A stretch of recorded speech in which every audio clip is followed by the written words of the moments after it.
Welcome students to Unit 1, the Introduction to Educational Psychology. In this video, we'll briefly have a look at what will be covered in this module. We have done a bit of this already in the introductory video, but we'll touch on it a little bit more as we progress through this video. We will then have a brief look at Unit 2, which is the history of educational psychology, just to frame what we'll be doing this unit. And then we'll end off with a brief look at the various developmental domains, which will be covered in the last unit of this module. So educational psychology, as we find it today, has gone through many evolutions, and various iterations of educational psychology exist. What we find today is what has progressed over the years in terms of how it fits into society and what we need within the educational sphere. So educational psychology is really looking at understanding the behavior patterns of individuals in different educational settings within the learning domain. It provides methods and strategies to solve educational problems, and of course, very importantly, as we will cover in the last unit of this module, it looks at the various developmental domains and milestones within individuals, and specifically for us within children. So we'll be looking at 0 to 18 years old. So we'll look at the cognitive domain, emotional, physical, moral, social, etc. There are lots of domains, but we'll be picking certain ones which I feel need focus for us right now. So in the past, educational psychologists were very focused on finding problems, finding areas where children are doing poorly, and then of course diagnosing it, and then finding solutions was then the issue for the teachers or the parents or somebody else. How it has evolved today is that it's more focused on how do we support learners in their journey of education, how do we empower them to move from where they are to where they need to be without making them feel as if they have a challenge or a barrier, but rather for us as teachers, for us as parents, for us as people within the community and society to support children where they are at, not where they are expected to be. So working with the skills that they have, the characteristics that they have, and the strengths that they have. So there are various definitions to educational psychology. Depending on your focus, you will define it differently. So if you have a more scientific approach, then of course your definition will be more scientifically focused. If you are in the area of education, then you will be looking at educational psychology from a education focus. So it depends on the way in which you view it, of course. So you as students will begin to develop your own understanding of the term educational psychology and how it fits into your world at this point. As you progress through the module, you will start to develop a definition that is very different to what you had originally. So remember right now what you think educational psychology is, and at the end of this module, look back on what your definition was and see how much it has changed, if at all. This will show you how you've progressed, what you've learned, and how your learning has developed. This is a good skill for us when we work with kids. Always look at the knowledge that they come with. How do they understand a concept? And then to look at what learning has taken place, we can then look at the end point. What is the end point of learning of the very same thing that they told you they understood about a concept right at the beginning? So for example, if we ask a child what a tree is, the child can say a tree is something we find in the garden. So that is their understanding at this point, which is correct, but it's not the complete definition of a tree. At the end of the learning, we ask them what a tree is. They will say it is a green object. It has a bark. It has leaves. It's found in the ground. You need to water it. So this is how we see how learning evolves and learning takes place. It's a good way for us to assess learning over a period of time. Okay, so why educational psychology? People ask this question quite a bit. I'm doing teaching. Why do I have to focus on educational psychology? And often when they see psychology, they think counseling, therapy, and that they need to help children with the emotional challenges. But no. Educational psychology focuses on understanding a child, understanding the learning process. It helps you to plan and develop your long-term educational strategies and by understanding the learner, understanding their process. So, for example, if as a teacher, you have 7-year-old boys in your classroom. I'm just using this as an example. So 7-year-old boys love playing, love friends, love being active, but it's also the age where they learn to play by themselves, to focus more on individual play. They feel comfortable with this. So if you don't understand child development, you don't understand how it fits into their development process. You will think, is there something wrong here? Is he being bullied? Does he not have friends? It could be a possibility, but it also helps you to know that it's quote unquote normal for that age and that stage. The same thing with girls and boys.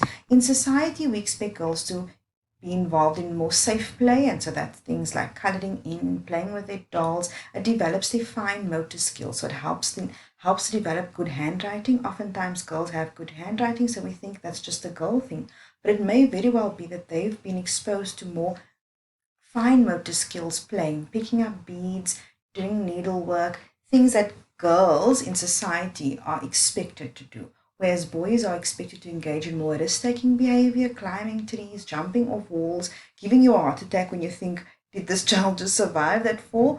And that is why boys are usually more active, because they are focused more on gross motor skills, climbing, jumping, and they can play sport a lot better. Not always, but generally, boys are more involved in sport. It's because these are the things that our society, these are the things that our families say. They say things like, that's something boys do, or that's something girls do. It doesn't mean that we should do that, but it is something that happens, and therefore our kids develop in this way.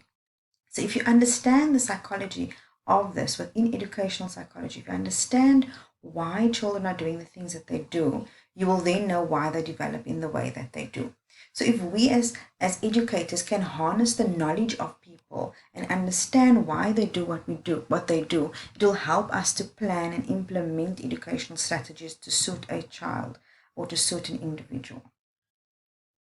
And of course, the rest of the points here are also important. Educational psychology helps to identify areas of growth in our education system. Definitely, if we notice that we're not focusing enough on, for example, fine motor skills, just a basic example, we can then identify that.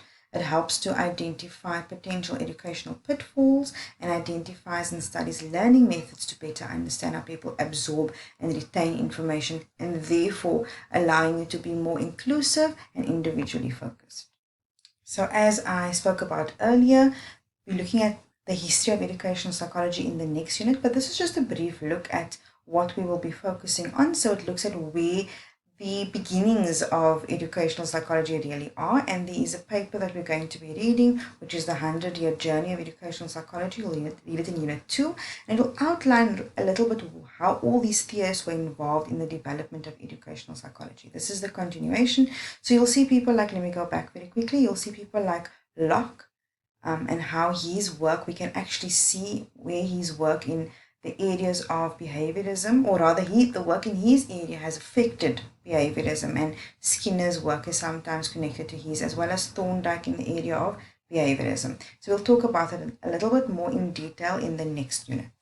Throughout this module, we'll also be looking at the theories of development and how they relate to education. So Piaget's stages of cognitive development, and then the stages of psychosocial development as introduced and proposed by Erik Erikson, which is very important for you to understand, because it helps you to know children at the various stages within their development. And it's actually very effective in you looking at the milestones, or looking at what the milestone should be for children. This is the scaffolding and zone of proximal development, this one over here, proposed by Lev Vygotsky. We'll be looking at that too. And of course, the bioecological model is something that we're going to have a huge focus on as well. So the tenet of developmental domains is extremely important within this module and generally within education. For us to understand, as I said earlier, the development of a child is extremely important. So we'll be focusing on the intermediate phase, yes, but we'll also be looking at the stages prior to that and post that. Why? We need to know what a child has gone through, what the experiences have been, what milestones they have achieved or missed, and that is why they are where they are in terms of the intermediate space. And then, of course, where they need to be, because we need to know where we need to move our kids from. Yes, of course, we're looking at them as an individual. We're looking at them as what their abilities and strengths are. But we also know that they need to go to, for example, to high school. We also know that they need to develop to be able to deal with puberty, for example. So how do we prepare them for those various life cycles and life changes is an important consideration for us within the developmental sphere. We will look at biological components, cognitive components, social and personality, mental and physical health. All of this is a holistic view of a child.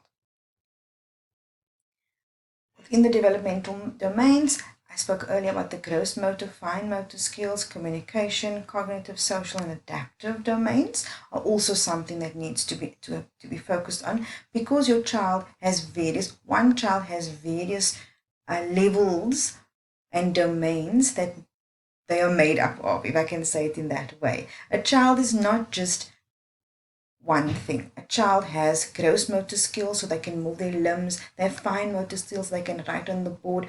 Fine motor skills and gross motor skills also connect for a child to be able to read and write. We'll talk about that later in the module. It's very interesting because we need to know that, for example, when a child is in nursery school and they do Twinkle Twinkle Little Star, or the spider climbs up the water spout and they're moving their fingers, that movement of their fingers is to develop the fine motor skills. When they're playing in the park, when they're on the swing, when they're on the climbing up the sliding board, that's to develop gross motor skills. And all of these come into play for them later to develop good balance, to play sports, to read, to write, and to generally engage in educational activities. Educational psychology also guides us in terms of the various stages within subject content progression. So, for example, it will help us to understand at what age a child is ready, and this is important for us to know, at which stage is a child ready to learn about fractions within mathematics. When would they be able to grasp that concept? We cannot just teach children randomly. We need to know that they are, at this point, they have this foundational knowledge upon which we can build the next knowledge. And so it's going to be exciting for you to look at how a child develops, what they need to know at this point to be able to know the next thing. And so this is something that we're definitely going to be looking at as well in this module. Okay, so I think educational psychology is going to be a very interesting subject for you. We are going to be doing a lot of reading, but it's going to set the tone and create the framework for you to understand your student, to understand the learning process, and to understand where things could possibly go wrong.